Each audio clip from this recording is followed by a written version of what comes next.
আসসালামু আলাইকুম আরহামতুল্লাহ। প্রিয় বন্ধুরা, নিয়মল শিক্ষা চ্যানেলের পক্ষ থেকে জানাই আন্তরিক মুবারকবাদ ও সালাম। আজ আলোচনা করব মসজিদে প্রবেশের দোয়া এবং মসজিদ থেকে বের হওয়ার দোয়া। প্রথম আসি মসজিদে প্রবেশের দোয়া। আল্লাহুম্মা ফতাহলি আবওয়াবা রহমাতিক। এই দোয়াটি আপনি যদি এইভাবে পড়েন তাহলে ভালো হয়। বিসমিল্লাহ এবং দুরূদ শরীফ সাথে সাথে দোয়াটি, তাহলে সওয়াব এবং বরকত আপনি বেশি পাবেন।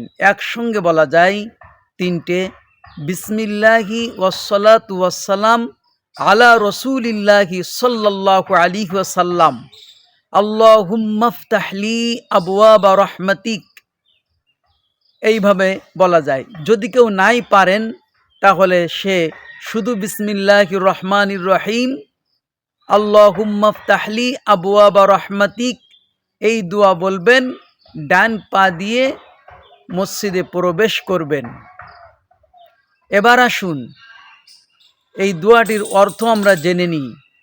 আল্লাহুম্মা ফতাহলি আবওয়াবা রহমাতিক এর অর্থ হলো, হে আল্লাহ, আপনি আমার জন্যে আপনার রহমতের দরজাসমূহ খুলে দিন। এবার আপনারা জানবেন মসজিদ হতে বের হওয়ার দোয়া।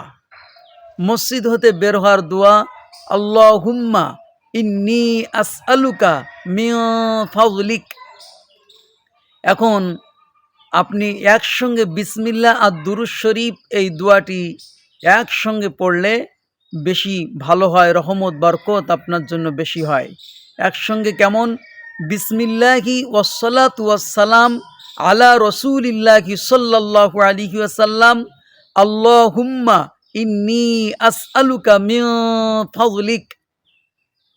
আর যদি একসাথে এইভাবে না পারেন তাহলে বিসমিল্লাহির রহমানির রহিম আল্লাহুম্মা ইন্নী আসআলুকা মিন ফাযলিক পড়বেন।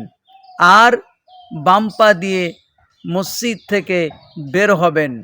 বাম পা বের করবেন আগে, তারপর ডান পা বের হবে।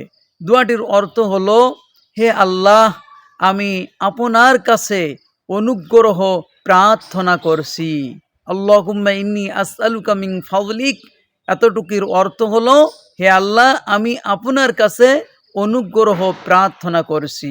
তাহলে বন্ধুরা, মসজিদে প্রবেশ এবং মসজিদে বের হওয়ার দোয়া দুইটি আমরা পড়ব এবং মসজিদে প্রবেশ করব, মসজিদ হতে বের হব। আল্লাহ পাক আমাদেরকে সুন্নাত তরিকায় মসজিদে ঢোকার এবং বের হওয়ার তৌফিক দিন। এবং মসজিদের ভিতরে আমরা গিয়ে নাইতুল ইতিকাফ ফিল মসজিদ বলে নিলে, এতেকাফের নিয়াত করলে যত সময় মসজিদের ভিতরে থাকব তত সময় পর্যন্ত এতেকাফে থাকার সওয়াব পেয়ে যাব। নফল এতেকাফ আমাদের আদায় হবে।